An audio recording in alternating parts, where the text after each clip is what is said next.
एक नगर में एक साधु और एक राजा भगवान महादेव जी के परम भक्त थे। साधु शिव मंत्रों से तो राजा फूलों और कीमती आभूषणों से शिवलिंग का अभिषेक करता था। जब वे मंदिर में पूजा कर रहे होते थे तो उस समय किसी अन्य को मंदिर में जाने की इजाजत नहीं होती थी। वे दोनों अपने आप को शिव जी का सच्चा भक्त मानते थे। ऊपर कैलाश पर बैठी माता पार्वती जी महादेव जी से बोली कि हे प्रभु, ये साधु और राजा आपके सच्चे भक्त लगते हैं। तो भगवान महादेव मुस्कुराते हुए बोले कि गोरा, ये दोनों तो मात्र दिखावा करते हैं, सच्चा भक्त तो कोई अन्य ही है।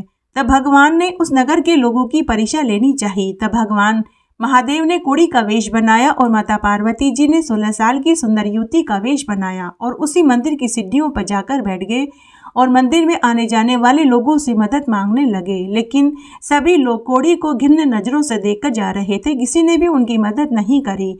तब वह राजा और साधु भी आए, उन्होंने भी अपने भगवान को इस रूप में नहीं पहचाना।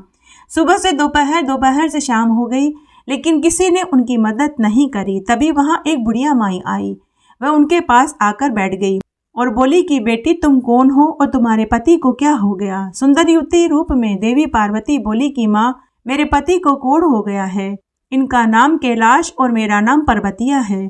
हमारे घर वालों ने हमें निकाल दिया है, क्या आप हमें आसरा देंगी? तो बुढ़िया माई उन्हें लेकर अपनी झोपड़ी पर आ गई और उन्हें खाने को खिचड़ी दी, सोने को गुदड़ी दी। बुढ़िया माई बोली कि बेटी, तुमने मुझे माँ कहा है, इस नाते तुम मेरी बेटी और जमाई हुए। मेरा इस दुनिया में कोई नहीं, अब तुम इसे अपना ही घर समझो। मैं रोज शिव मंदिर से सपड़ावे का जल लाकर तुम्हारे पति के कोढ़ वाली जगह पर लगाऊंगी। महादेव जी की कृपा से ये बहुत जल्दी ठीक हो जाएंगे। तब माता पार्वती जी इशारों में भगवान महादेव से बोली कि हे प्रभु, आप सच कह रहे थे, यही आपकी सच्ची भक्त है। तभी भगवान ने बुढ़िया को साक्षात दर्शन दिए। भगवान को देख बुढ़िया माई ने उन्हें प्रणाम किया और अपने आंसुओं से उनके चरण धोने लगी।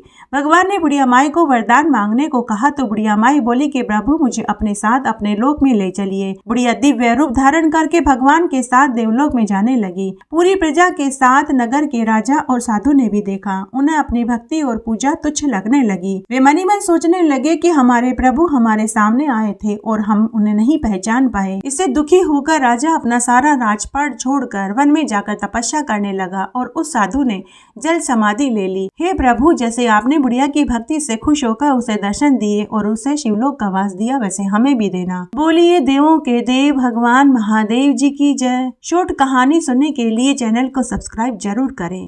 धन्यवाद।